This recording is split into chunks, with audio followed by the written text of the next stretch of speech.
All right. Hello. Welcome back to Full Circle. Guys, I can't believe we haven't done an episode since last year. Can you believe we haven't done an episode since last year? That's It's been crazy. a whole year. What the It's heck? been a whole So Insane. long. year. That's That's wild. crazy. Um, but yeah, it's good to be back. It's good to be talking about tournaments again. Nothing particularly new on this episode. We're going to be doing a year-end recap for 2022 tournaments to just kind of get back into the swing of things and recap what happened. Full Circle had only been around for a couple months at the end of the year last year, so it feels right to kind of recap everything that happened last year rather than just kind of the major events that we talked about at the end of the year. I'm Dio. I'm joined by Chill Your Pair, Dada, and iFlame. Welcome back, lads. It's good to be back. Good to be back. It is new year, new podcast topics. New year, new stream location, new content. New reports for fraud. Yeah. new, New fraud reports, new year. new fraud Yeah. reports, multiple new fraud reports. Many new fraud reports, yeah. That's New fun. viewed records too. Oh my god. Well, anyway, as we get into this, we're gonna kind of talk about tournaments in general. We're gonna talk about PP records as well, just in the standard scene, as there were a lot of new PP records, including many for multiple mod combinations, and then some community happenings. But first of all, we wanted to just very briefly touch on the mapping scene in 2022. Most of the mappers that we asked to come on and talk about the mapping scene did not want to do so. So resident tournament mapper Dada is here to bring us a little bit more up to date on the mapping scene in 2022. I hate mapping, dude. It's Least like controversial. I just mapping spit up my thing. drink. Least- Thank you, Dada. most sane beat map nominator. I mean, I think everybody can at least, if not fully agree, at least understand my personal take on this, which is that 2022 really, unlike a lot of previous years, didn't have many innovations in the mapping meta. It was always just a little bit of a touch up on previous popular mapping styles, or just as much as I hate to say this, just more new-ish, slightly lower quality, but maybe a little bit more broad spectrum, broad range mapping being sent to the community. But at the same time, you see this whole weirdly community versus beatmap nominator kind of schism, where you see a lot of BNs not wanting to nominate farm, but you have BNs who basically solely nominate farm as well. So the ranked section in 2022 basically became a hybrid of maps that the masses really don't want to play, weirdly enough. A kind of the more experimental mapping, and then the other half being maps that only the masses want to play and doesn't really they don't really bring anything new-ish to the table. So it's a weirdly transitional year in mapping where not much has really been done to innovate the meta, but at the same time it's we've seen this before. We've seen 2016 or maybe 2013, or no, not 2013. 2012 was something like that as well. Okay, so you mentioned 2016. We're in for the start of another Dark Ages, then, is what you mean to tell me? This is the start of the next Dark Ages in mapping. Just because that's what I remember from 2016 to 2018. Is the Dark Ages. Just how you see economical crisis every 40-ish years. Mm-hmm. A little bit quicker. The cycles are a bit quicker now, apparently, but mapping follows a similar cyclical pattern where it's it goes dark for a while and then it comes back because people realize, oh hey, I don't want to do the same shit anymore, so they start doing something a little bit more experimental. Eventually something that's experimental, it hits. Like it becomes popular or people like it, so it gets repeated, and that's how a new mapping meta gets like created. The new mapping style gets innovated, etc., etc. So it's natural for you to have like dark years like this, but I think soon you'll find something that will become the new flavor of the month essentially, and then evolve into a mapping style. Well, hopefully 2023 will be better for mapping, and it will not be an extended multi-year period of Dark Ages like we had in 2016. Hopefully it won't be quite as long of a depressive Dark Era. But here's to a better 2023 for mapping. And now let's get into tournaments. There were a lot of really interesting tournaments in 2022. I feel like it was a pretty good year for tournaments overall. You had a lot of really, really cool stuff going on. Incredible players, incredible plays, really cool tournaments being hosted. Lots of changes announced for the next year as well. And I think we'll just start with like recognizing some of the like absolutely ridiculous players that we had in 2022. The probably most dominant tournament player of the year definitely being Malashevsky, right? Who was just kind of overall completely dominant through the tournament scene. Let's just talk about like how ridiculous that guy was in 2022 for a minute, because it was his year. Yeah, I mean, let's start with what's fresh in everybody's minds. OSU World Cup, he had 65% MVP rating. I'm pretty sure he had the top individual performance in every single round except for one, which was round of 32. And he was just dominant the whole tournament. And I'm honestly not sure if we've ever seen dominance quite like that in a previous OWC.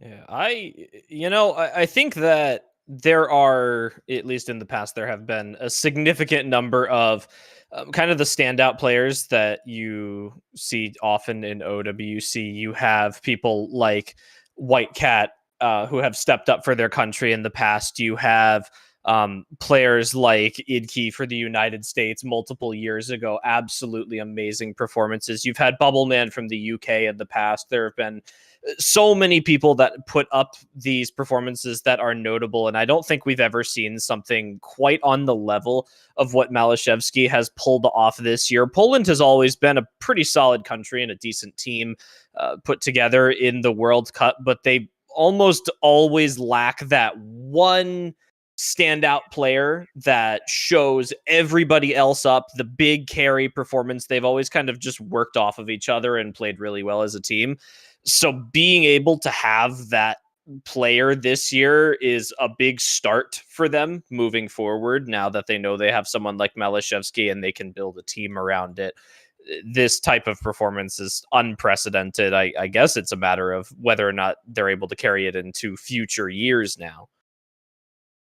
So like Malashevsky, obviously the big standout, where you have to compare it to a year that like Vaxi had, where it was like Vaxi versus Bubbleman in basically every top 1v1 tournament, and Vaxi would most of the time come out on top. But like it was that, but even like further amplified because Malashevsky doesn't skip tournaments. Basically, this guy is like grinding. This guy is every tournament, like serious competitive tournament there is. He's there. He's just putting in the work, putting in the hours, and carrying every team he's on.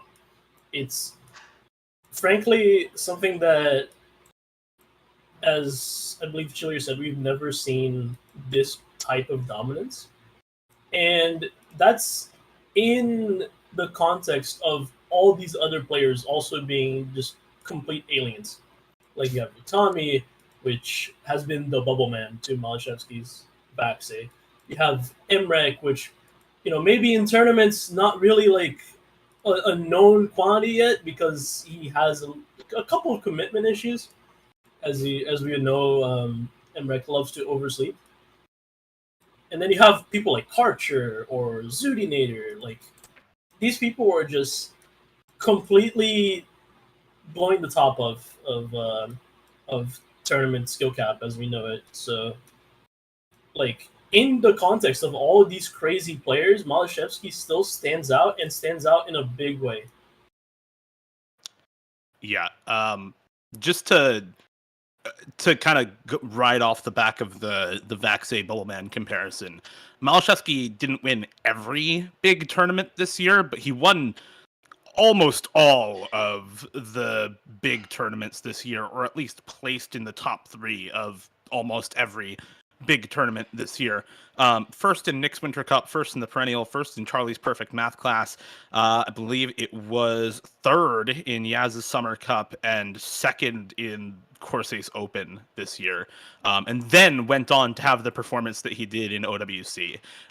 So winning the first 3 major tournaments of the year, 2 out of 3 major 1v1s of the year, not counting Corsair's closed, and still managing to pull off like a ridiculous performances across tons of different tournaments, and then also winning the C3 championship at the end of the year. Granted, Mreck was not playing in that one since he did not qualify, but still beating out Arnold, Reed, Cat, Karcher, Utami, Akalibed, Badu, and Zuninator in that tournament. And honestly, none of his matches really felt all that close. It was kind of just Malashevsky throughout the entire tournament, completely dominating everyone.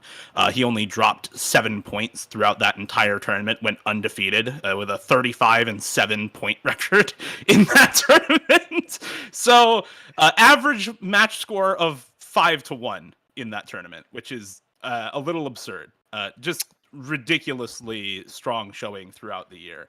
And this was definitely his year. My question, kind of as an open-ended, like, will we see any of this, is there anybody who's going to match him in 2023, or are we just getting Malashevsky again in 2023? Or does he stop grinding tournaments as hard as he has and just kind of focus on solo play, skill cap, etc.? Because honestly, he's kind of already won the tournament scene in 2022. You guys said it. There's not been a period of dominance like we saw from Malashevsky at like any other time in tournament scene history, it feels like. It's almost impossible. I mean, think about it. He has won 14 tournaments this year. That is, I do not know a single other player that has won that number of tournaments in a single year. Like, we've seen players, and we've mentioned people like Vaxay, where if they play tournaments during the year, they most likely win them. But the frequency at which they participate is a lot less significant. So you take someone like Malashevsky, who has that skill level, who is also really motivated to continue playing and knocking this stuff out. It makes for this perfect mix of like publicity and the skill. So you're taking what people have potentially had in the past, a minority of people, and you're ramping it up to this whole other level of commitment. And, I'd be surprised to see Malashevsky just drop it all. No, I don't think he's going to drop it all. I certainly think there are going to be competitors. There are going to be challengers for that title. But the question for me is, how long can he keep it up? When we compare Malashevsky to players like Bubbleman and Vaxay, what made those players so special is for how long they stayed dominant over the tournament scene. There was years and years where they dominated everything. And I feel like Malashevsky's kind of streak of dominance really started at the beginning of this year and has kind of come to a point during Circle Circuit and OWC where he completely dominated. So I'm curious if he can keep up that level of dominance for the next, 2-3 years coming. And if so, at that point, I think then we can start to put him on the level of Vaxay and Bubbleman. Yeah, like the thing that's always taken these like extremely dominant tournament performance out is burnout. So how quickly will Malashevsky start burning out, not grinding as hard, or maybe someone else will show up with just as good of a work ethic, or like just this huge talent just springs up out of nowhere and starts grinding tournaments just as hard. So it's really a matter of whether Malashevsky can keep up his grind, his work ethic, his overall skill level, and if he can keep increasing it just as much as the tournament pools have like increased their like skill caps, right? So like Bulbman kept that up for 5 years, 6 years. Vaxay kept it up for a little less, maybe in the context of tournaments, You had people previously like Shiatora, who kept it up for like 2 years or 3 years, or like twice. Um, and all these other people as well, like Toy, Idki, etc. So it's really just a matter of time and how quickly that like grind set starts to just fade away. Yeah, I suppose we'll see as the years go on whether that does fade away or whether he's able to keep up. Definitely, there's a couple other people that we wanted to talk about who kind of have similar stories to Malashevsky, very recent rises to dominance and very kind of meteoric success in the tournament scene, who ended up getting overshadowed by just how ridiculously good Malashevsky was in 2022. Utami and Mreck, I think, are the two major other competitors that Malashevsky had to face off against this year. Utami kind of being the other player who really played every major tournament. I think the only one that he didn't have a really solid performance in was YSC, but had solid showings in the perennial and course ace, had a good showing in Charlie's perfect math class, ended up winning the round table over Mreck, and was of course the carry for Team USA. I think not as strong of a year in 2022 for Utami in comparison to his 2021, because he was really unmatched in 2021, but still the best player in North America and was able to find really good success. And then of course Mreck also kind of goes without saying that he had a ridiculous year, and we'll get to some of the scores that made that year up, but maybe someone else wants to run through Mreck's year, because it was still very interesting despite maybe some fewer tournaments played than the other players we're talking about. Well, I guess if I'll kind of keep the order here. I'll touch on Utami really quickly. We talked about 2021. I think I would agree was the global dominance from Utami. That was the all around best year for what he was able to pull off. There was country based winnings. North America tournament 2021, the first year that Utami was able to pull that off. The first time that he was able to win the OSA World Cup. But I think this year there was, as much as it seems like, and I think it's good to mention that he was overshadowed, there was still a lot of good performances from Utami in 2022. Pretty much won every single major North American tournament that there is. North America tournament winner again, American Draft Showdown, United States Cup, being able to completely drag his team through a grand final single-handedly. Course Ace Closed winner, an extremely prestigious, difficult tournament to play in for almost everybody. And then, of course, topping it off with the OS World Cup at the end of the year. Mreck is... I think, again, kind of what Dada mentioned earlier, the commitment issues, I think, kind of take a little bit away from what Mreck could have accomplished this year. I think there were a lot of tournaments that if Mreck really wanted to, he probably could have won. But, a few slip-ups here and there, maybe not showing up to a match here and there, really kind of let some of that get away, far and beyond the best Australia, Oceania player in general. Anytime Mreck shows up for ANZT, it's pretty much, you kind of almost know who's going to win that. Pulled off the win in Course Ace Open this year as well.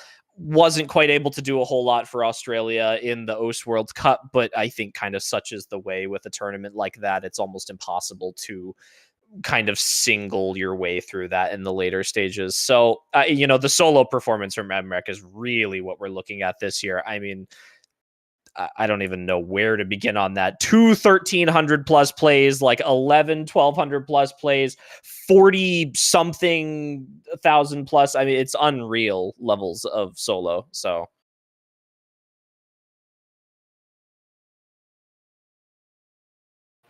Yeah, I think we'll talk more about Mreck later on, as he's the subject of a lot of discussion later on, especially once we get past the tournament segment of this. iFlame, do you want to talk about the resident Canadian on this list who had another very, very good year in tournaments in 2022? Of course. I do love talking about our resident Canadian, and that is going to be Zudinator.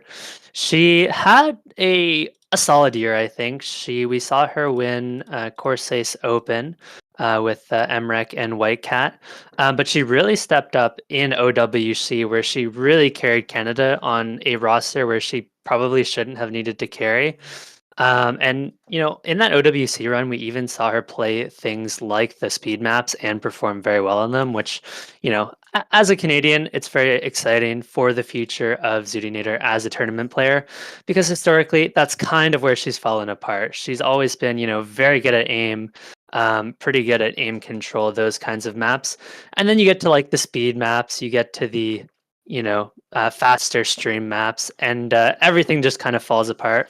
And so Zudi has historically struggled to keep up with players like Utami, like Malashevsky, who are very well-rounded in comparison. So my question, I guess, for Zudinator is, can she keep up that trend of starting to play some of these speed maps and become more well-rounded in 2023? And if so, can she, how long will it take her to get to the level of a player like Utami or Malashevsky, if she can get there at all? I think that's. Go ahead. Okay, Go ahead. No, you can go ahead because I'm segueing into another player.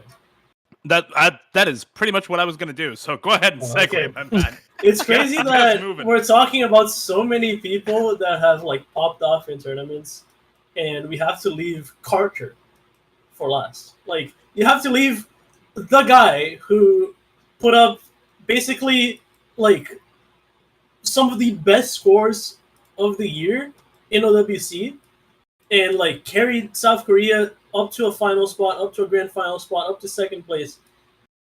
Not single-handedly, of course, but like you have to leave that guy for last. Like, everyone else just popped off this year. Yeah, it's been a bit of a ridiculous year. We haven't even mentioned also Carter's duo partner in OWC of worst HR player, who had like ridiculous pop-offs in the grand finals, right? And was part of the reason they were able to like still put up a solid showing in bracket reset against the United States. But yeah, everybody in tournaments this year, like the 6 or 7 players that we've talked about, were just kind of absurd all throughout the year. We haven't even talked about players who also had very good years. Like, for example, Badu winning a couple of tournaments. We haven't talked about Kriller. We didn't talk about White Cat. We didn't talk about Arnold.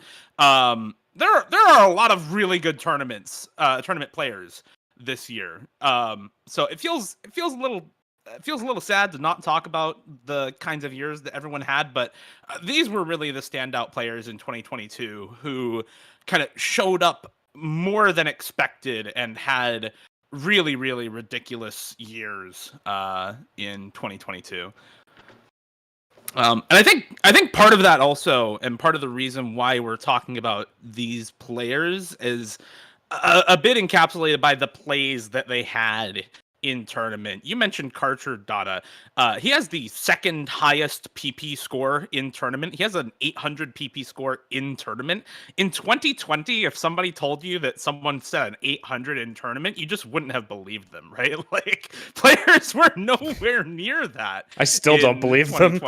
Yeah, there's 2 of them, by the way. There's 2 800s. Mreck also has an 800 on Crazy Hot in Corsair's Open Grand Finals. Like, there were 2 separate 800s set in tournament this year, which is absurd. Why is that a thing? Why do we have 800s being plural 800s being set in tournament this year? Guys, I remember when the only 800 PP play was Cookiesy Freedom Dive. Why play? This is literally the year of why play. This is literally. I'm gonna say this, like, from my perspective, as like it with a 6-year tournament competing tenure. What the hell is happening with tournament players nowadays? I cannot comprehend the consistency, the skill cap, the overall just outstanding ability of people to rock stuff out this year. Unironically, I might jump a little bit down. We got a list of scores here. But Whitecats FC on Shipwrecked in Corsair's Open was the single most impressive aim score I almost thought that I saw last year until, kind of Wixinator came around at the end of the year. But that was insanity. Like, It's even still for the only Whitecat, FC on the that's map, by the crazy. way. Yeah, It's so I don't know still what's the only happening. FC. The map's ranked. It's the only FC. Nerves do not exist. Nerves are fake. Yeah. Just to list off a few, and you'll hear some familiar names. We talked about the two 800s that were set this year. Mreck with the tournament PP record, as well, as if he doesn't have enough PP records already. Malashevsky with the first DTFC on Get Today No Candle Magic in Perennial Grand Finals. Utami with the third ever Hard Rock FC on Ergosphere in Perennial. Chillier talked about Whitecat's Shipwrecked FC. Arnold back-to-back full comboed Reunion DT in Yaz Summer Cup Grand Finals and Bracket Reset. He just did it twice in a row. Kriller with the 1400 combo on King Atlantis in Bracket Reset is probably one of the single most impressive plays. It's Bracket Reset tiebreaker, and you manage to whip out 1400 combo in 400k. I feel like that was like the defining moment in that match, and almost overshadowed the fact that Mreck had like multiple full combos in a grand finals map pool setting, right? Like, I don't know. Thoughts on how impressive some of these plays are from Dada and iFlame, because these were ridiculous plays as well. iFlame, I think you added one of the plays from worst HR player in OWC Grand Finals Bracket Reset, had a FC on Windtails as well. Yeah, I mean, players are just improving so quickly, and I just love to see it because it gives so much more freedom to map poolers and tournament organizers in terms of what kind of maps they want to pool. They can go a little bit harder with their maps. They can go a little bit less conventional, and you can still see players put up incredible scores on them. And we've also seen that as hard as you make maps, the players will step up to the challenge. There are players like Karcher on any stream map, he's going to put up an insane score. Whitecat will put up an insane score on any aim map. So pretty much no matter how hard you make the maps, to an extent, of course, there's going to be at least one or two players that can step up and put up ridiculous scores on that map and just generate some really hype moments. And it's super cool to see. Yeah. I mean, I see some of these plays in tournaments, and I'm like, no, that's real. No. Like, there goes somehow my spot all you on can the, say. there goes my spot on the team. Yeah, no, you just have to look at some of these plays, and you're like, yeah, no, a guy just pulled that off in like a very, very stressful situation, just on command. Like, okay, you did that. Now, I guess that's how it is nowadays. Like, that's literally, I just don't react anymore. I'm just like, yeah, no, I guess that's life. That's Osu nowadays. I guess we have two 800s in tournament now. That's just I that's guess just how it is. Oh, status quo. I mean- We're back. It's also Yeah. Pretty much. I Yeah, mean, it's I always don't cool know. to see players pop off and set a crazy score, but what's even more impressive to me is the plays like Arnold with the back-to-back FCs. When you can set those crazy plays again and again, I mean, you have to be so calm and so consistent to pull that off. It's kind of mind-blowing. Yeah, it really is. I do want to touch very quickly before we move on to the next kind of quick segments here on what iFlame was talking about with you can make pools as hard as you want. I don't think we're quite there. No. You can make them hard within reason, but Dada will remember Charlie's perfect math class map pool number 2 with the Inferi map by Mazarin. You remember that map, right? The average 20,000 score map from CPFC. When iFlame said, this gives map poolers a lot more freedom to put in harder maps and like really just test what players can actually play. And then he said, to a point, and then I couldn't stop, but like I couldn't stop smiling. Because that was by far the silliest thing we've ever done in tournaments, and it like, funnily enough, it actually worked for the content. Like, it definitely wasn't a balanced tournament pick. It definitely wasn't like along the difficulty of some of the other maps. But everything was crazy hard. You just had a crazier, harder map on top of all that, and people picked it. Like you got to see like really decent players at speed, like Arno, Ciccone, like just get their ass busted by a map. Like their skill is not infinite. These people are human too. Yeah. For anybody who's curious about the map, we'll drop the link in chat. But essentially, it's an 8.8 star, 250 BPM Axel Decel Deathstream map. Made by Mazarin for Charlie's Perfect Math class. So when we talk about players getting their asses whooped, that's the kind of map that we're talking about right now. Which is why we kind of said, within reason, you can pull a lot of hard maps, but not infinite difficulty. That's not quite there yet. Can't pull Zeroa, but a lot of other maps for sure.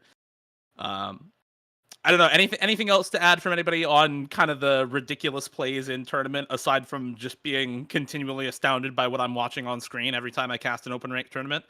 I think you covered most of it. It's just hopefully maybe we'll see some 900s next year. Who knows? Oh my god. Or this year now. Are we gonna make map pulls hard enough for 900 PP to be possible? It's time to start now. I guess so. Hippo Cup is open rank. Hippo Cup, let's go. Yes. Oh he's God. right. He's right. Right. Oh my god. All right. I'm terrified for that tournament this year. Somebody's gonna do something crazy. You just know that one of the like really big teams is gonna fall to a 5-star like group stage pool, and right? Like, why are we playing 5-star maps? This shit is 5 stars. Yeah, literally, like the number 1 seeded team is gonna lose to Osu True Skill in group stages because that's how Hippo Cup works. Like, man, sounds like we should have put a team together. Yeah. Oh my god. All right. Well, we're off of sick plays and on to cool things that happened in tournaments this year. I would like to start with IRL prizes because it's something that is very, very recent. Perennial did IRL prizes again, and those got the most publicity. But I wanted to draw attention specifically to the Singapore tournament scene and Megumik in particular, who had like tons of really, really cool IRL prizes in both Banger Bonanza and Great Singapore Tournament 4 and Great Singapore Tournament Live, and like handed out prizes to people in Singapore through those tournaments, because it's something that not many tournaments do, because international shipping is a pain in the ass and is very expensive, like more expensive than the trophies themselves in some cases. But it makes for really memorable wins or podium placements for lots of players. So I guess maybe not from Chill Your Pair, because you are also co-host of the Perennial, so you have technically already done this. But for Dada and iFlame, thoughts on like how those IRL prizes kind of impact other tournaments? Like, do you expect other tournaments to start doing more of them? Is it maybe a thing for regional tournaments to do more of instead of international tournaments? Just kind of wanted to get thoughts on those, because I feel like a lot of players really liked them, and I thought it was cool to see a lot of different trophies for tournaments besides Perennial getting given out throughout 2022. Well, I think it's a really cool idea. Obviously, the players love them. It just adds a little bit of excitement to your winning. It feels so different than getting, let's say, supporter or a crash prize. Just having that kind of physical representation that, you won that tournament is an entirely different feeling. And like you mentioned, I do think it works best with regional and even LAN tournaments, where there's no international shipping or everybody's in person. I do expect we're probably going to see a few bigger tournaments try it out, just because of the kind of player enjoyment. I imagine maybe a couple of the bigger tournaments will 1v1 tournaments. Maybe we'll give that a try. If you have to ship, one person a trophy, it's not as expensive in terms of international shipping. But long term, I feel like it'll be a much better fit for the regional and the LAN. And I'm a little bit doubtful we'll see that kind of expand to tournaments like Corsace or the those kinds of tournaments long term.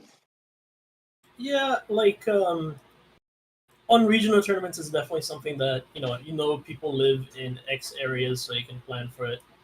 But imagine if you're like hosting an international 1v1 and you're based out of like the UK, and then Mreck wins it in Australia, and then second place is like, I don't know, Malszewski in Poland, and then like third place is Utami in the US, and then fourth place is like Arnold in Peru. Like you have to just you have to ship all across the globe, and A lot of money. It's not only a lot of money, it's a lot of money, and like you have to keep in mind international shipping laws for those countries. Like you don't know how much you're gonna pay from tax from whatever country. You don't know how much you're gonna pay for like the actual shipping itself, like the distance, etc. And you don't know how, like, if the country has like bans on certain things, like that's a real thing where you can't like ship things made of certain like materials, or you can't ship things that are shaped a certain way to some countries. And it's like, what if the shipping screws up? What if it comes damaged? Like, it's just a major headache that international tournaments have to deal with, and regional tournaments don't. Where at least you can sort of reliably, like, reship it if something does happen. Yeah, and you mentioned 1v1s, and then you get to the bigger tournaments where it's teams of 3, 4, up to 8 players, and it becomes even more of a nightmare. But the other time where I do feel like it could make sense to have those physical prizes is when you have certain sponsors, right? OSU has a lot of keypad sponsors and those kinds of things. So in that case, it makes sense to maybe have, let's say, a keycap as a prize, but it's not quite the same as the trophy type thing where you're talking about. And even then, a lot of times those companies will not ship to certain countries because of the shipping regulations in those countries. And there's just always going to be that caveat that holds it back from becoming a thing across the OSU tournament scene. And sometimes those companies are a scam. Yeah.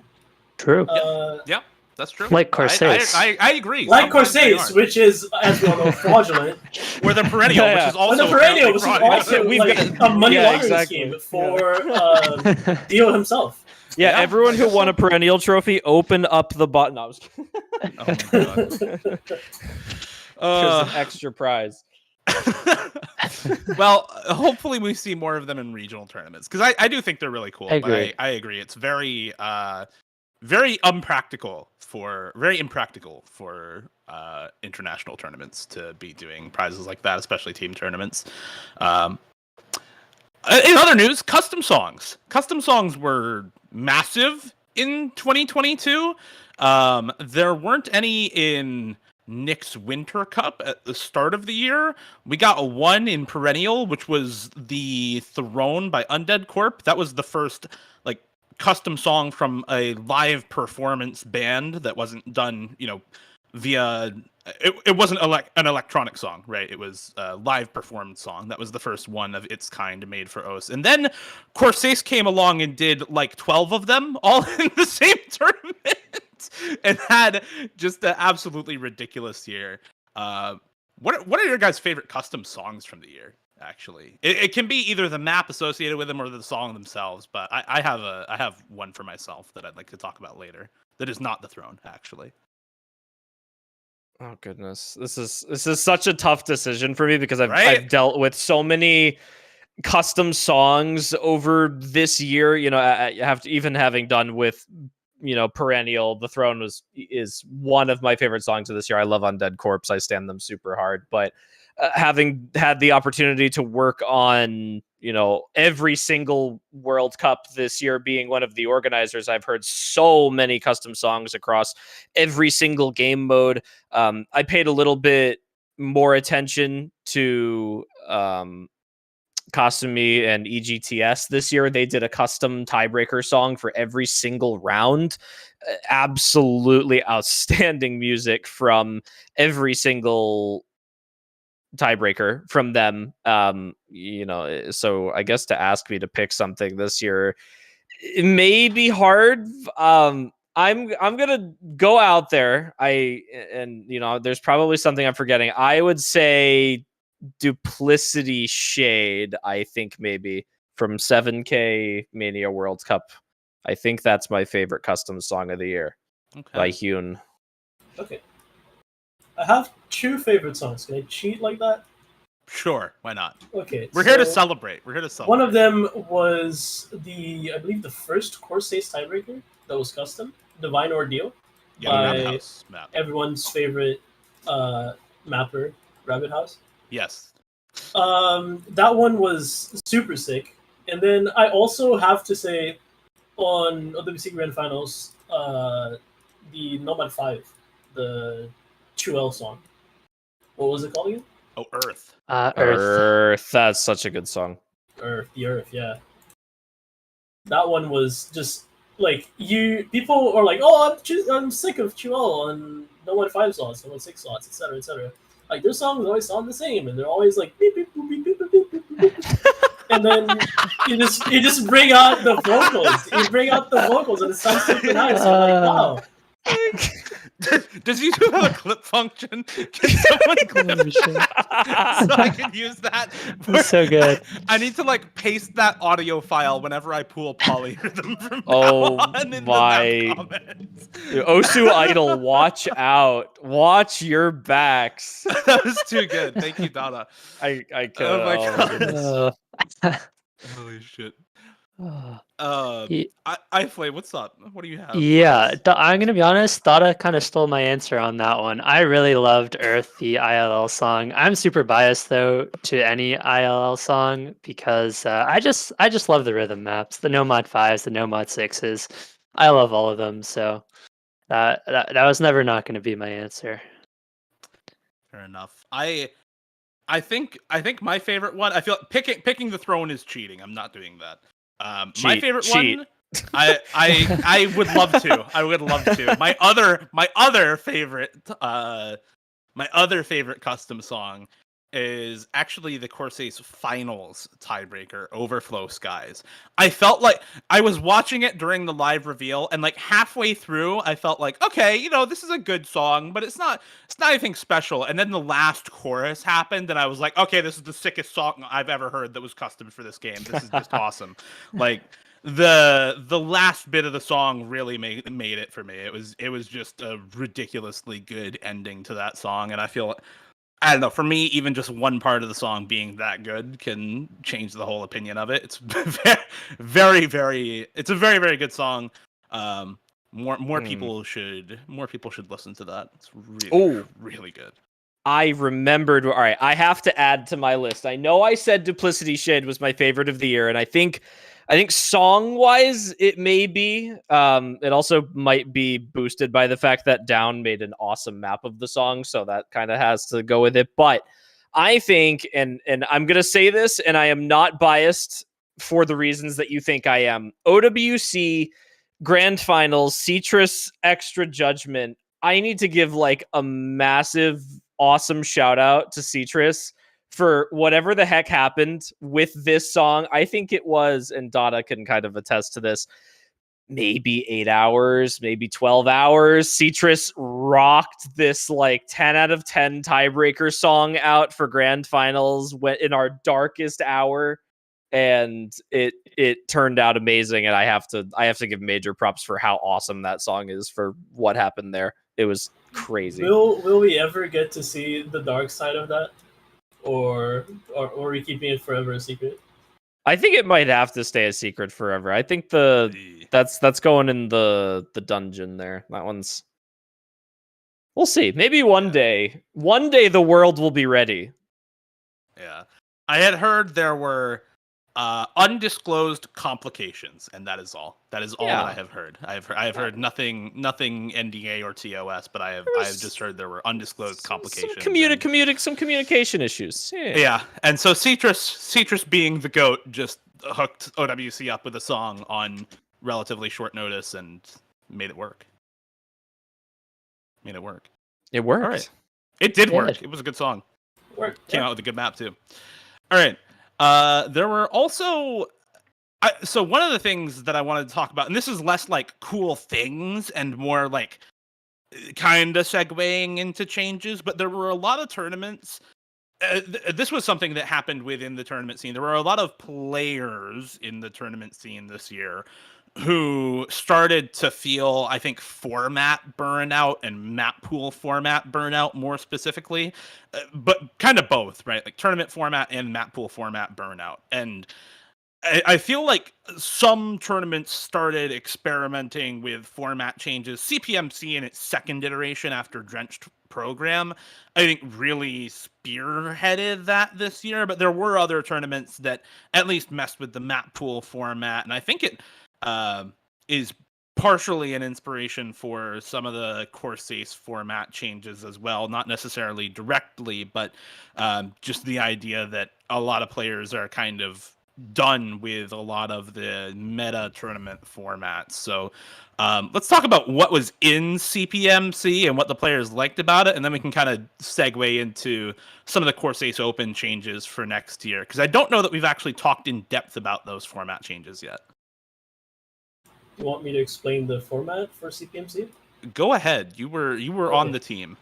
The format for CPMC was, I believe you had Universal Qualifier Pool, and then there were a couple of group stages and a couple of playoffs, which had both the same formats, where you had 3 separate pools with 5 maps that you kind of like. You do like a striking phase, and then the last remaining map will be the first map you pick, like the first map you play for the round, and then every other map, including the ones you struck, can be picked by the player who lost the map.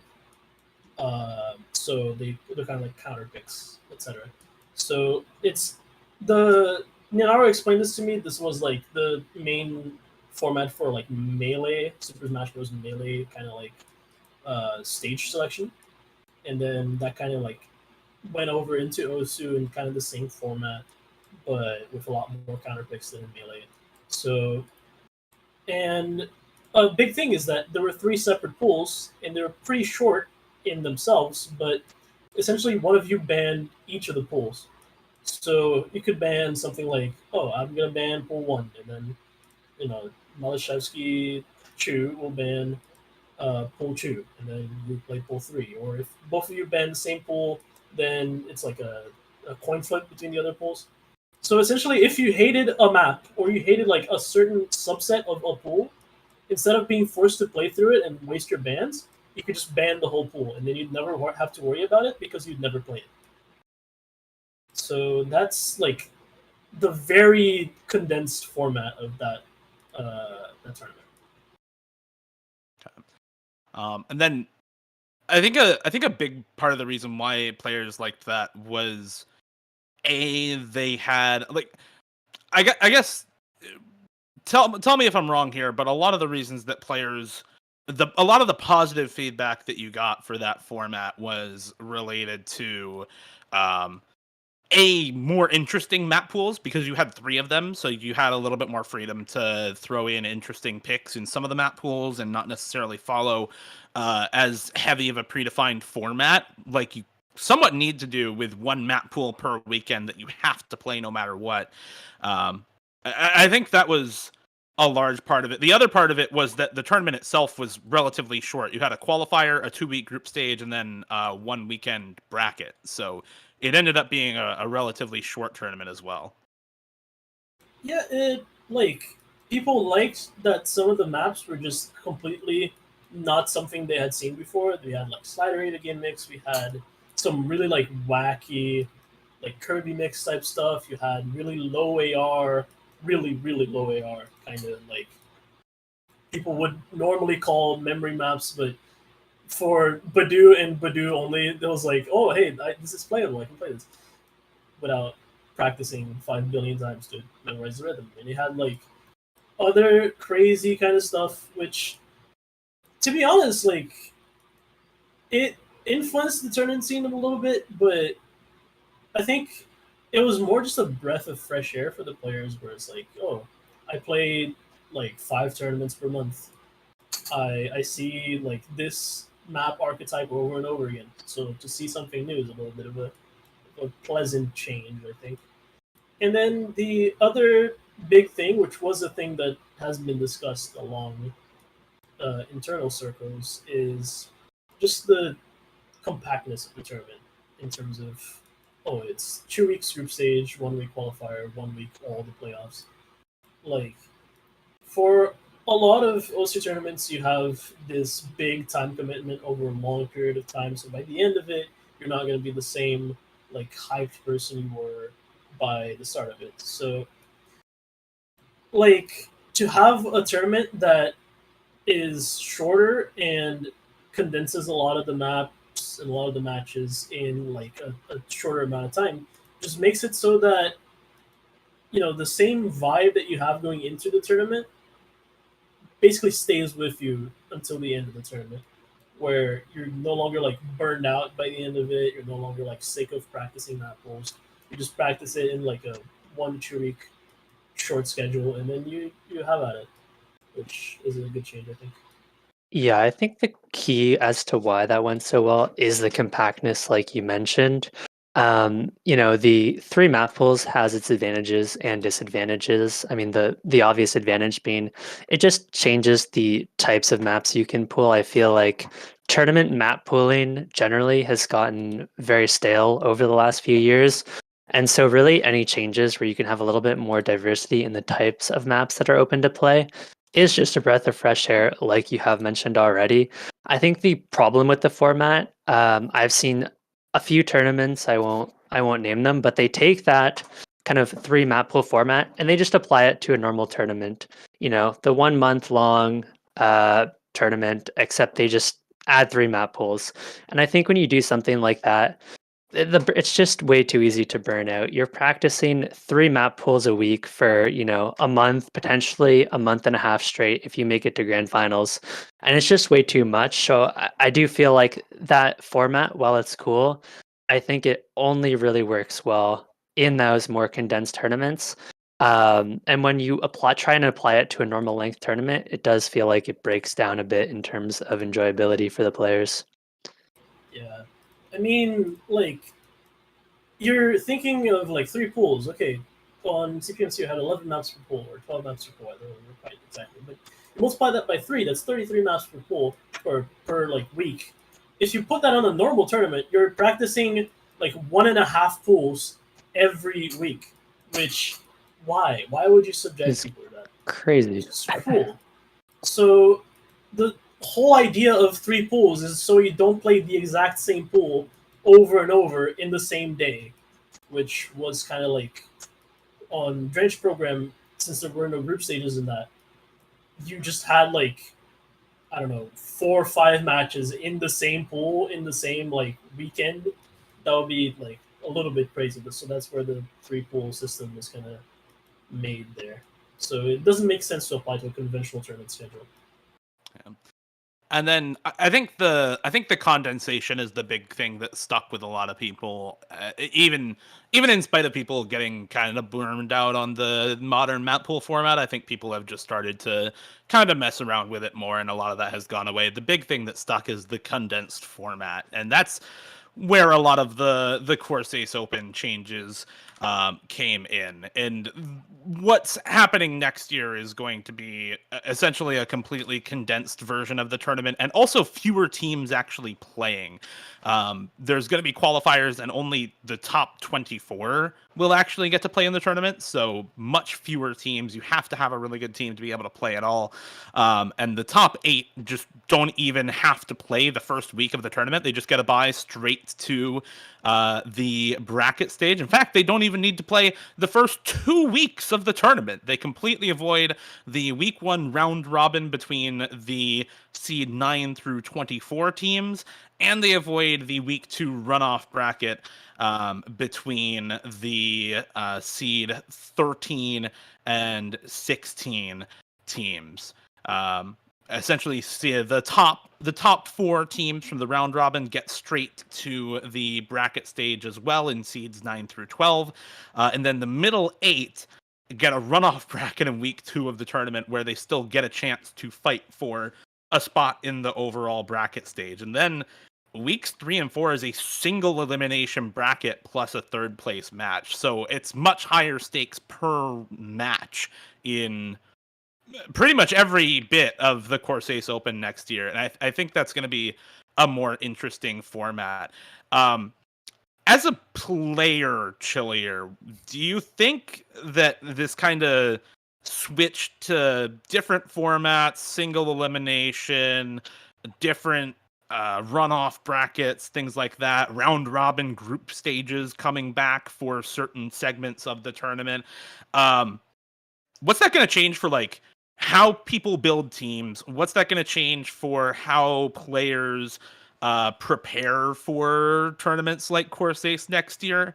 Because I'm kind of curious from the player perspective what it means, these format changes. So at least I think we're almost half returning to some similar area to where the tournament scene was, I think, a long time ago, when group stages were more of a prominent thing. People didn't always do qualifiers. That's kind of more of a, I would say, quote unquote, recent thing, maybe within the past 4-ish years, where qualifiers has really become a staple of the scene.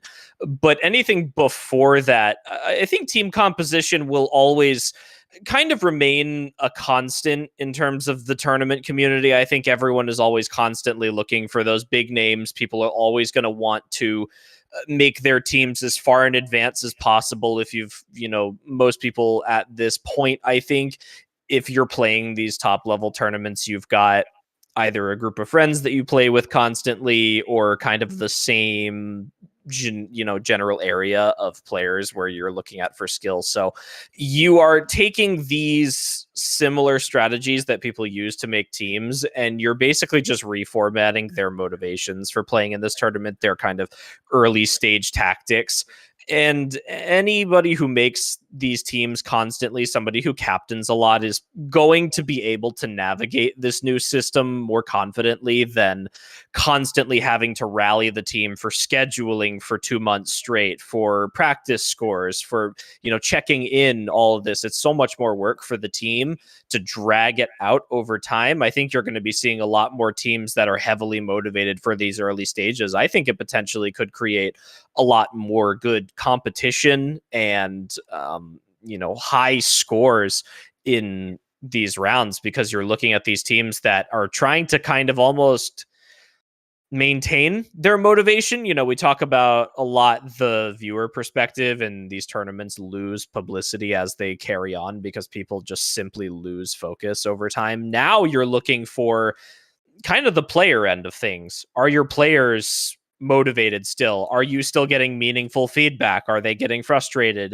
This stuff does happen, as any tournament host would, say they've probably experienced, the forfeits, the players, just not up to par. Map poolers deal with scores dropping because people aren't able to practice. Now, to not be redundant, we're switching away from that. We're going to get this motivation back. I think people are going to be more happy to practice these revitalized pools and these new formats, because even if it's not that big of a difference, it is a difference, and it's something that people have been looking for a long time. So you're not practicing the same maps every single week. There was a period of multiple years where it was the same maps over and over again in every single tournament because they were good, and there were so many rounds that you started to run out of maps, and map poolers were having to spend double, triple, quadruple the amount of time trying to find new and original stuff because it was just overused so much. So this could potentially fix a lot of the problems that I think everyone has been having lately, and I am excited to see these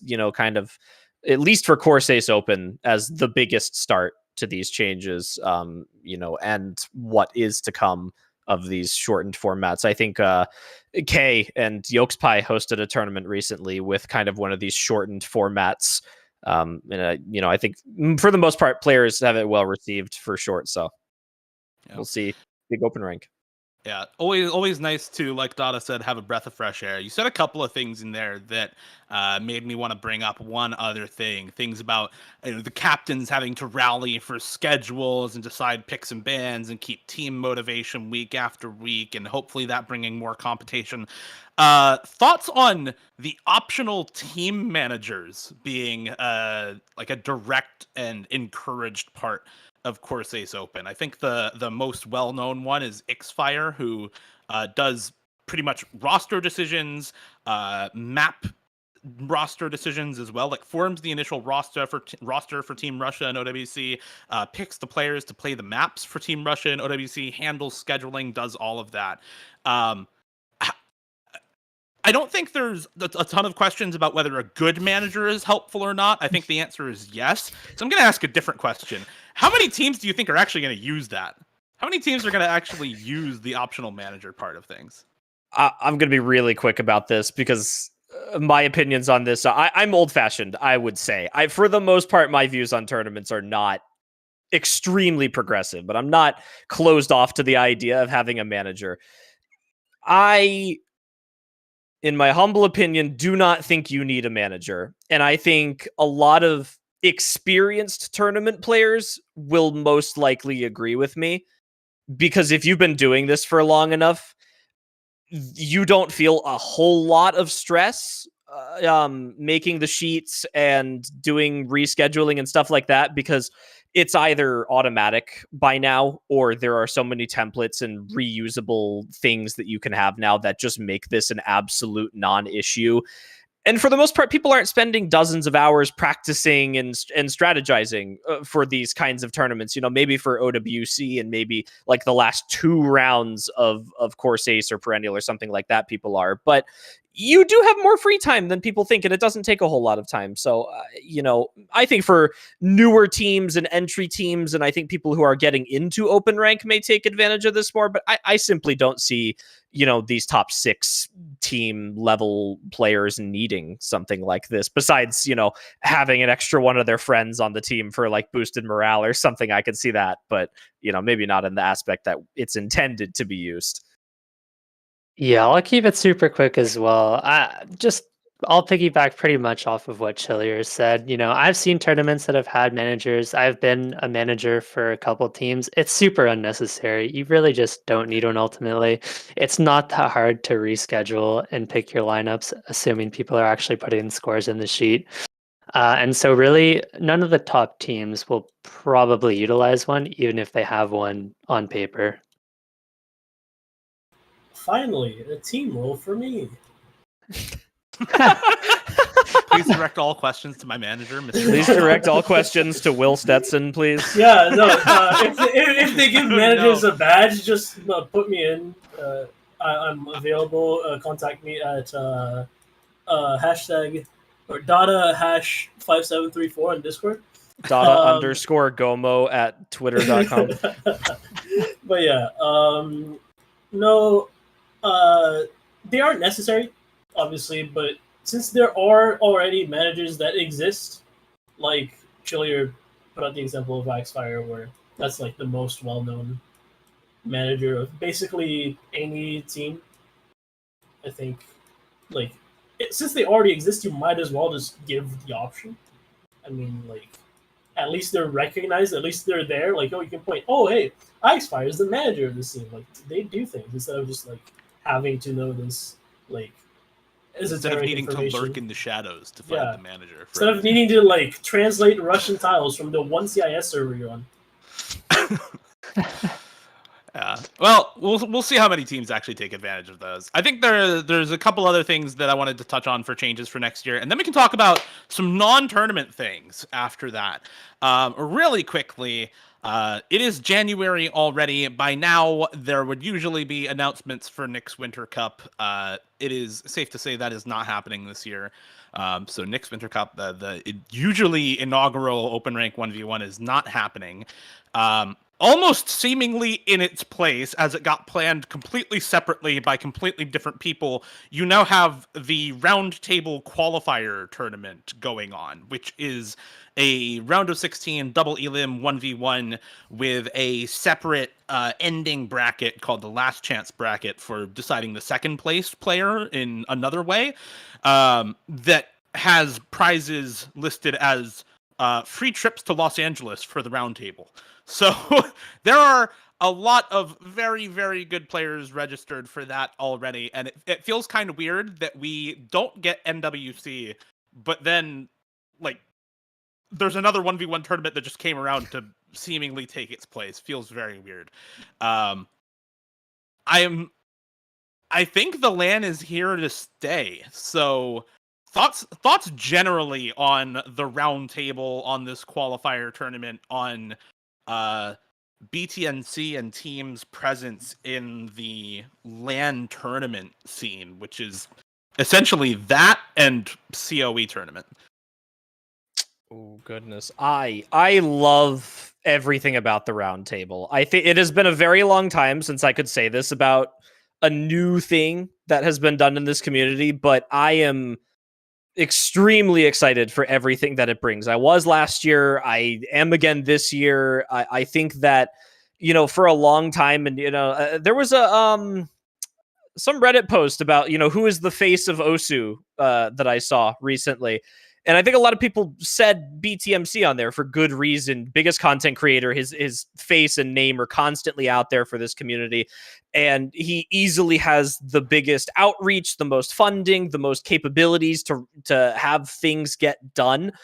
So to see someone who has been passionate about this game for far longer than I, and to do something with that nobody else is capable of. There is really, you know, you could maybe pin 3 people that could do what he's doing in terms of funding and outreach accurately and consistently.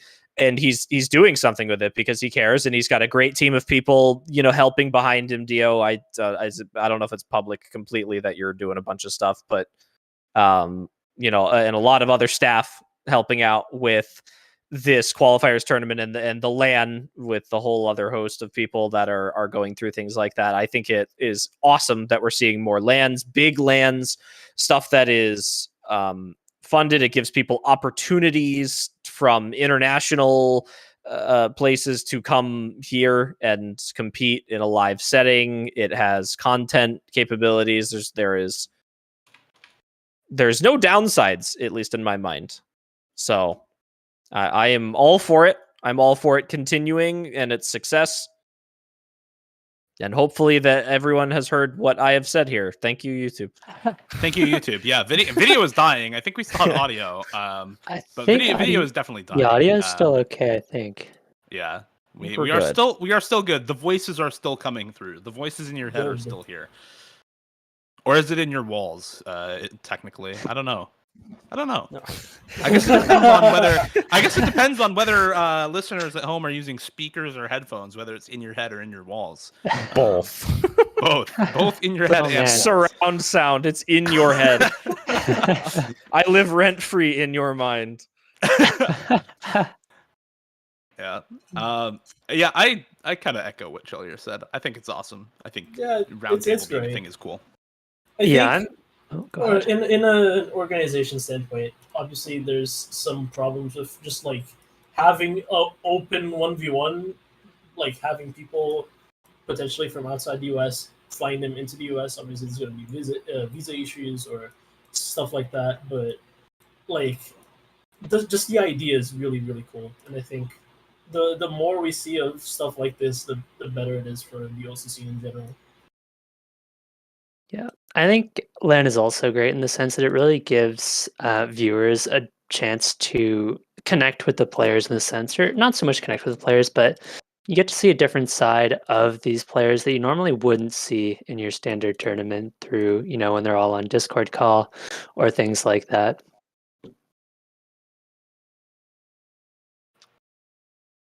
Well, I think it's something to continue to look forward to.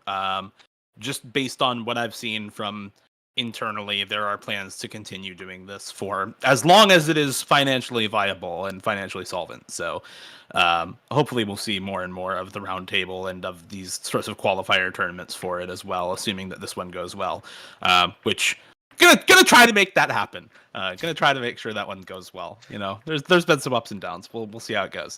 That kind of leads into the other LAN tournament that we had in 2022, which was the COE tournament. That one was very different from the roundtable. It was not by invitation.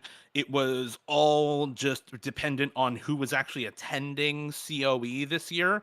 But I think the bigger thing is that COE is finally back, and it is back again in 2023. And that is exciting. If anyone wasn't there in 2022, it was friggin' awesome. Chillier, you were there. You ran the tournament. Thoughts? Yeah, I have thoughts. I've got a lot I could potentially say about how excited I am for 2023. I think that there is so much that COE is capable of in the future. I think that unlike something like the roundtable, which is a smaller event and gives players a little bit more opportunity to attend, at least in an accessible way. COE being in the Netherlands gives a lot of European attendees a good opportunity to come, but for kind of the Asians American players, a little bit more difficult. Kind of lacking there as one of, I think, the 14 Americans that attended COE last year. There's not a lot of us. There were a few of us. One of us flew out on a day's notice. Shout out to Ches Bananas for literally booking a flight in like one day and showing up. But I don't know. There wasn't a lot of Asian attendees either. I mean, there was Ryusei Aika. I think that was all, very one of the only few people that were there. But the tournament is 100% coming back for next year for the 1v1. Fully expect it. I'm not going to keep it a secret. We are definitely planning on running another one. I think it's going to be bigger and better. We have a lot of things planned. I'm not going to, spoil everything for what's going to happen next year. But if you caught this year, live casters, we had, we rolled dice for rolls instead of doing MP commands. We used laser last year. A lot of ups and downs there. That was the big up and down of the tournament, was constantly going back and forth, trying to deal with the problems that gave us. By the end of the week, we were running a completely different stream of it. It was a whole thing, a whole fiasco. And, a lot of us backstage were kind of a little stressed out during the week, but I think it turned out great. I think the players in the end ended up enjoying it. All the casters did a great job. We had one singular referee who kind of rocked out every match every single day. The Hunter won, shout out. But it's going to clean up for next year. We'll do hopefully a bigger scale tournament. Maybe some extra things. We got a lot more time to plan. The event in and of itself is going to be on a whole different scale for 2023 as well. Not just the tournament, but everything. So hopefully, maybe we can try and figure out over the next year a way to make it a little more accessible to everyone. But, for those who did attend and who plan on attending again, there's a hell of a lot to look forward to. Very cool. All right. I think that is probably enough thoughts on tournaments from last year.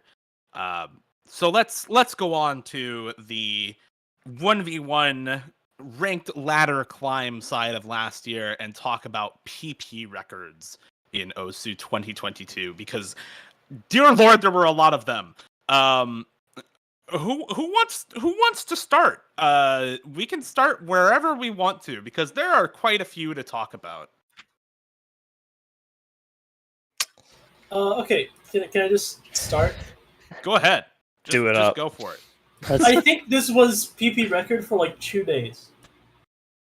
Maybe not even that, but the first score that really made me not not understand what was going on was if you can't hang HDDT.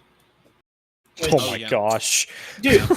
I remember looking at that. Maybe it wasn't even PP record, but just a fucking FC out of the blue on the HDHR farm map that everyone has an HDHR like attempt on at least. Like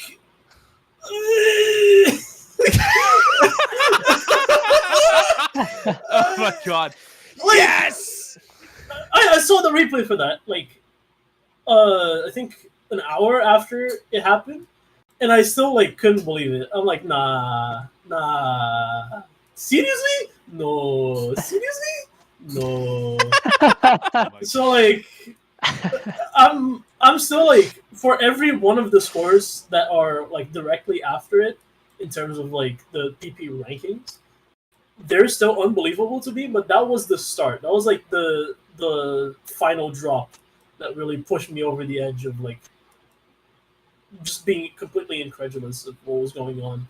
And this, like, every other score in the PP ladder happened in a 2-month window. So, like, Yeah.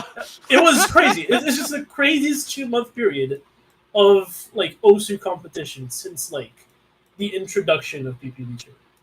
Yeah, this has been huge. I think to give some perspective, so the PP record before If You Can't Hang, which was, as Dada mentioned, kind of the start, the beginning of the end, was 2 years ago with Mreck's play on Team Magma and Aqua Leader Battle Theme. And ever since then, there has been 8 new PP records. 8. 75% of those have been Mreck. The other 25% were Aeterna. If You Can't Hang was the big one. That's like, kind of like Dada said, I'll kind of echo this a bit. These old HDHR farm maps are now being double time FC'd. And the one that really kind of gets it for me, there's kind of 2 of them now, I guess. For me, Marion and Through the Fire and the Flames, that should not be possible. I'm sorry. That is the fact that that's worth 1,275 for Through the Fire and the Flames, and I will say this about very few maps, is wrong. That should just simply be more. I'm sorry. It should. That map should not be double timeable. Marion is something that people have been trying to hit in Hard Rock FC for years, let alone just come in and double time the map. It wasn't a PP record, but we're seeing even more of it. I think kind of people sleep on the fact that Rafis showed up a few months ago and started rocking out some unreal DT plays. Aran Ripples being one of them, something that has been around for a really long time and kind of just ran through that one. Can't forget Cycle Hit from Mreck. It's not a PP record, but it might as well be in terms of milestones. So, and of course, there's stuff like Ascension to Heaven, but it's fine. That's an okay play. That's Quick correction on timing before we move on. Save Me was actually 2 days before If You Can't Hang. Oh, believe it or not, we got a 1,300 It was before never we got PP a record. 6th 1,200. Wow.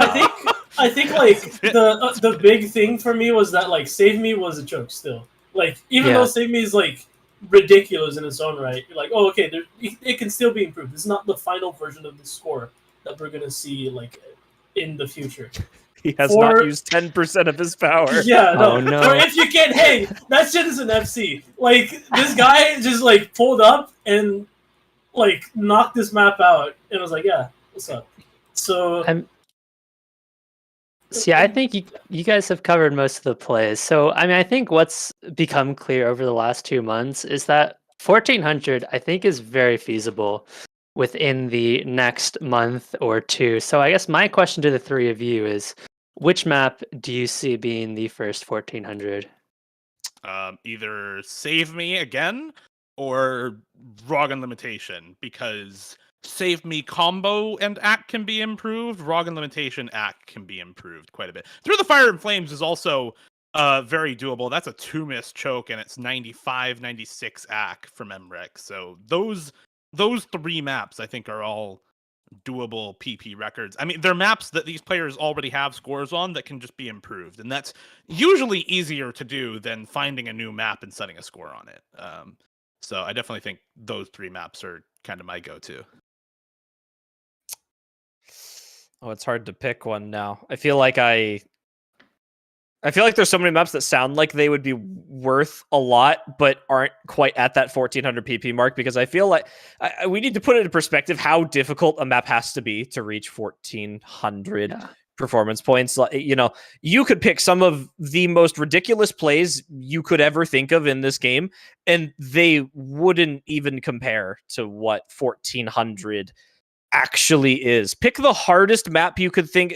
Euphoria HDHR. I don't actually know if that's even 1400 performance points. Like, that is the level of difficulty. It might be close, but it's such an unprecedented level of skill required to do something like that. Euphoria HDHR is, according to this calculator, 1250 PP.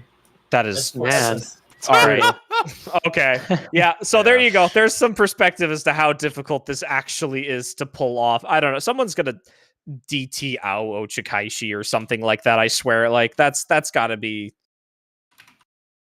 some level of ridiculous plays. Or I don't know.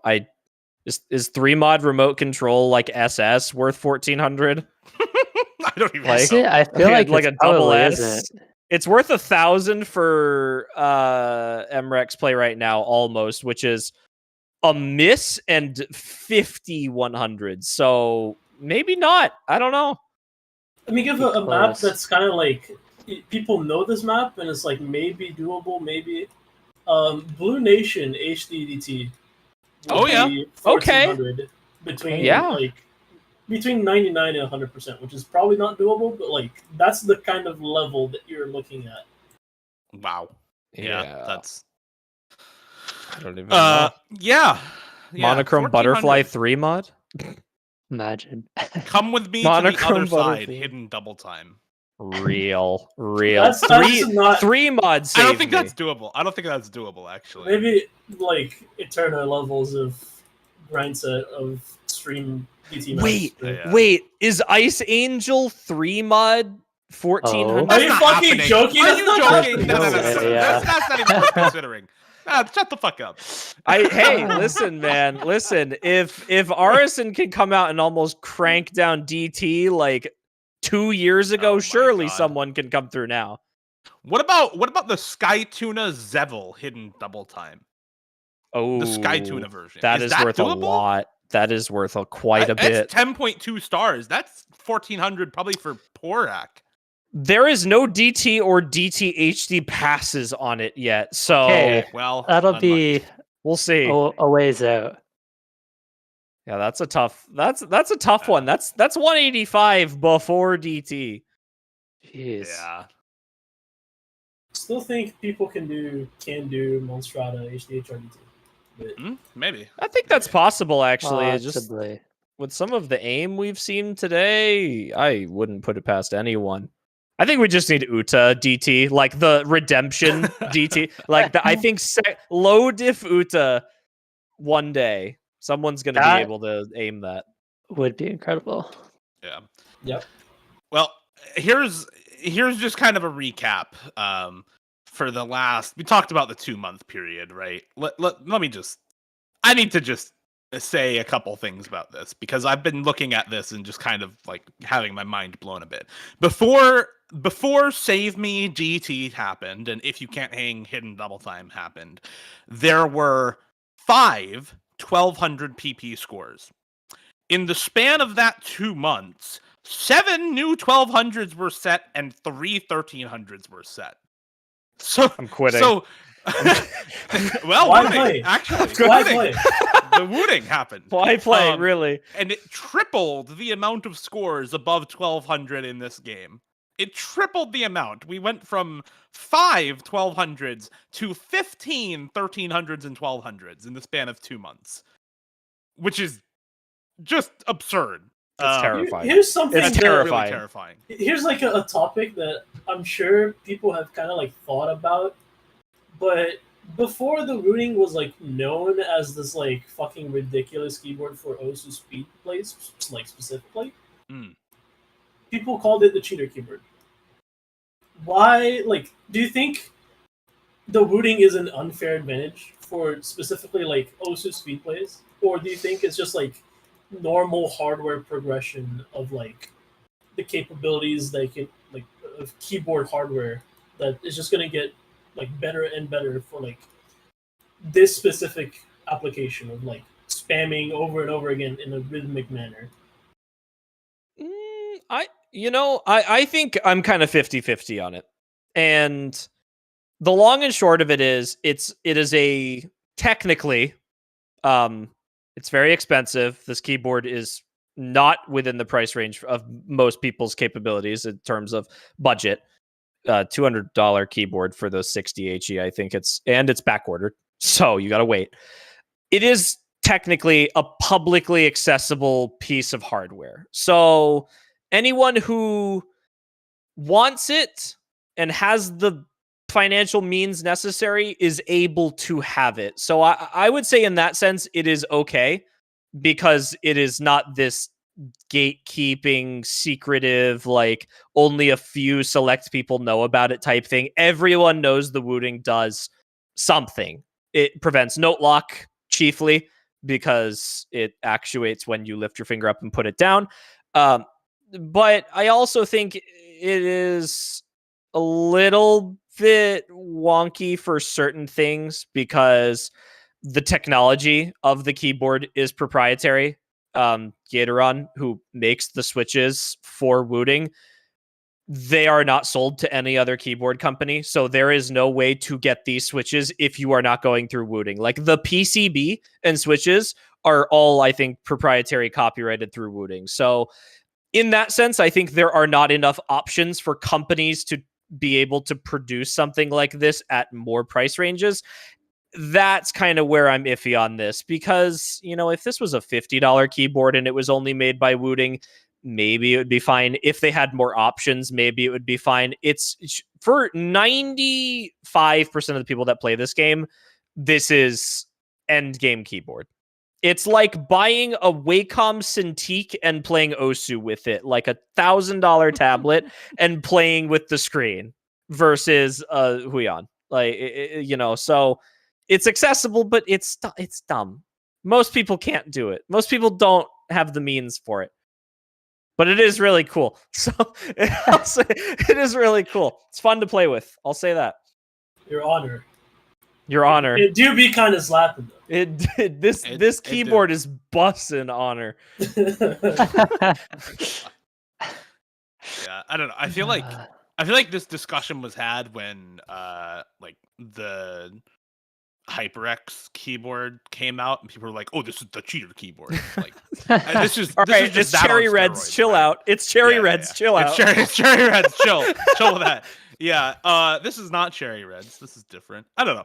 It's definitely interesting to think about like whether this is an unfair advantage or not. But I don't think it is because. You could argue also that Gamma is an unfair hardware advantage, that people who have PCs that don't freeze when slider streams pop up have an unfair hardware advantage. Refresh rate, yep. Yeah. Yep. 360 hertz refresh rate monitors with less than 1 ms of like input lag on them or display lag, right? Like there's lots of things that could be considered a quote unquote unfair hardware advantage. I think it's a matter of how much the very best players in the game are willing to invest to get that much more out of the skill that they already have. So I don't think there is such a thing as cheater hardware. There's definitely cheater software. But there's I don't know what you mean. Aside from the obvious, no, I don't think there's such a thing as like cheater hardware in the context that we're talking about. No, I think you got to buy one of those little massage guns and put it on the back of your knuckles when you're streaming. That people. I mean, something that I still haven't seen done. That I've seen it done, but not like publicly. Like people haven't tried to get good at it.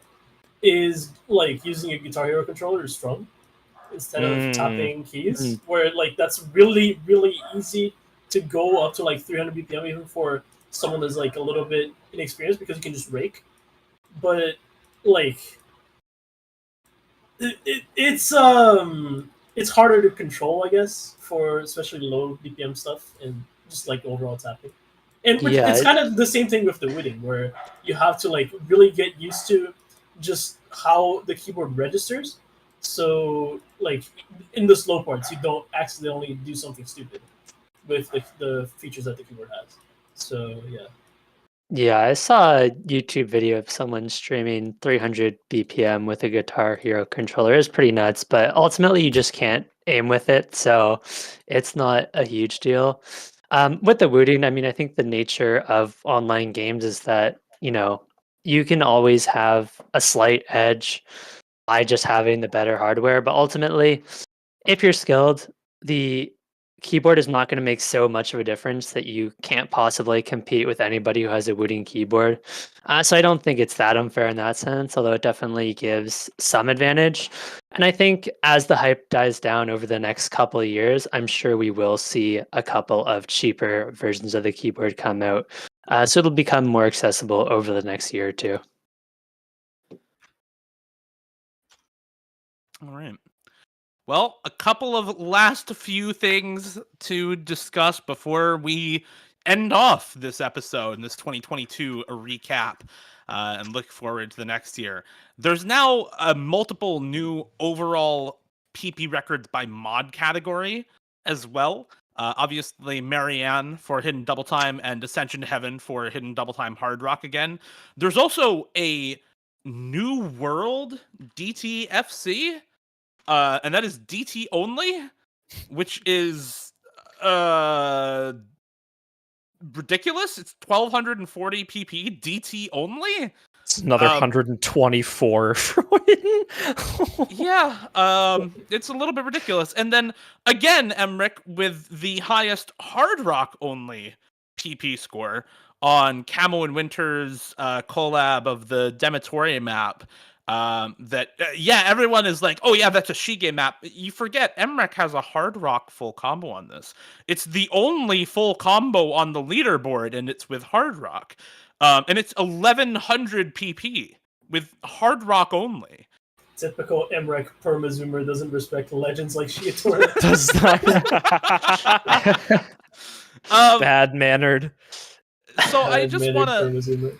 Bad-mannered perma-zoomer, I guess. I just want to take a minute to say how ridiculous the year of Mreck. We talked about the year of Malashevsky in tournament. Let's recognize the year of Mreck as 84 of Mreck's top 100 plays are 1,000 PP or higher right now. He has 84 plays that are 1,000 PP or higher. I don't like it here anymore. Do we know how many 1,000 PP plays there are total now? I don't feel safe. Let's look that up right now. Let's look that up. PP record. Yeah, sure. Yeah, Mreck has more 1,000 PP plays than the rest of the OS community. I just need to wait. What's the bot that does the what if? I want to see this. I want to see what Mreck gets for 1,000 PP play. Give me a second here. I think it's something like 1 PP now. Mreck gets 0.79 PP off 1,000 PP play. I would like to put that into perspective. I'm going to put this into perspective right now. I'm rank 401. It would give 373. Yeah. That is 373 times less. Yeah, the list of PP plays that I have pulled up here right now with Amoeba.me only goes to 151 plays. And why are there 150,000 PP plays? Why does Mreck have 84 of them? Yeah. Why? It's Why? not just such a silly point that Mreck legitimately started this competition with the fucking neural network VTuber who was better for a while, which at the point that you are competing with a literal AI Autobot, at the point where you're competing for that's your only competition, truly. It is just silly. Mreck is obviously just, in hindsight, the best player we've ever seen in this game. Maybe his legacy isn't quite so big yet, but if he keeps this up for a year or two, he will be the best player of all time in OSU, even passing legends who've dominated for a long time, like Shige, Vaxi would be the other big one. I feel like Shige is the only one in the conversation at this point. Yeah, no, I in the think conversation, so. it's Yeah. Shigetora or Mreck, and it's basically at the point where if you enjoy legacy more than like skill level, you're like, oh, Shigetora is still like for sure. But if you're like looking at what this kid is what this kid is like pulling off, like, come on, man. Yeah. This is I silly. mean, what would it take to be able to confidently say that Mreck is the greatest Osu player of all time? 1400 What needs to PP. happen? 1400? 1400 PP. Yeah, I don't know. I mean, he is 30,450 PP ahead of number 2 right now. He is 3,400 PP ahead of number 2. He's 41 away from 24k PP. Yeah, there are 2 Yeah. other players. Those are Lifeline and Eterna, who have more than 20k. Eterna has 20,010. Lifeline has 20,500. And Mreck is at 23,959, up close to 24k right now. Like, in terms of just raw skill cap, ability to set absurd scores, there is no one else who even comes close. So Yes. the I think- only thing preventing a GOAT argument for Mreck right now is legacy, like you said, and that's it. I think like he needs one thing to just shut everyone up. He needs the freedom dive score. Like he needs that score that's Yeah, like so Oh my god. above everything else that nobody can even like get close. That it will be like his magnum opus, and people will recognize, no, this guy is just unreal. He deserves this. You know, I right worry. now he has scores that are really fucking good. Like we've mentioned all the scores that he set this year in like a 2-month period. It's insane. But like, what if he set a 1500 PP score right now, or what if he set like a 1550 score on like an unreal map that nobody like even had any dreams of DT? That's the kind of stuff that will really put him there. Like, it's either that or just enough time doing the same stuff he's doing right now. I mean, I But, think like, it has to be the longevity, right? That I mean, Shige was so good for what, like 5-6 years. He was at the top, whereas Mreck, I think this is his second year being super dominant. So maybe give it a couple more years, and if he can stay at this level of dominance, I think it'll be undisputed at top point. It's going to be difficult, though, because I think the community has almost hit a point where, like, people, you know, and I think I worry for him because the community has almost hit this point of expectation where Mreck setting 1300 PP plays doesn't mean anything to people anymore because it just gives them their daily fill of, cool Mreck score. So kind of like what Dada said, he needs to do something like 1600 PP to blow everyone's minds, because with someone like Shige on Freedom Dive, you know, by no means has Mreck not set cool scores that are innovative and exciting, but he's done it so often and so frequently that it loses its luster. So when Shige makes it a once in a lifetime type play, that's where he gets that kind of fame and fortune from, on top of his tenure that was already there. So now Mreck he has the challenge of, he's the best of the best. He has to kind of essentially do what White Cat did a few years ago, which is get to be the best, set a couple scores, maintain it for a bit, but then push it farther. He has to say, all right, now what do I do? Do I, you know, kind of keep up with what I've been doing? Do I just continue going for the 12 and 1300 PP scores and slowly climb up the rankings? Or do I solidify my position in the history of this game forever and do something that is probably not possible for anyone for the foreseeable future? So, you know, he's kind of stuck between a rock and a hard place, if you will, and he's got to make that decision sooner rather than later, I guess. Yeah, I think like you guys said, the thing that made Shige's tenure at the top special was the way that he did it, with just absurd scores over and over again. Every time that he would take number 1, it was through something absolutely ridiculous that nobody else was even close to being able to do. So if we see that kind of score from Mreck, that's going to do it for sure. And honestly, I hope we see it in 2023, because with how 2022 went and the end of the year with the booting coming into play, I feel like it's maybe possible. I really want to see it happen. And that is kind of a look forward and a look back at the same time. We had a really, really cool 2022 in tournaments, in PP records, in LAN events, in tournament prizes, and hopefully we see more of the same and a couple of different fun changes for 2023, as well as for, I think we all hope to see Mreck set something that really, really blows our minds and puts him at the top, because it's very rare that you ever have anyone in the conversation for GOAT above Shige in the community. It's a very special moment to have anyone in the conversation above him right now. So really looking forward to 2023, and that is going to do it for us on this episode.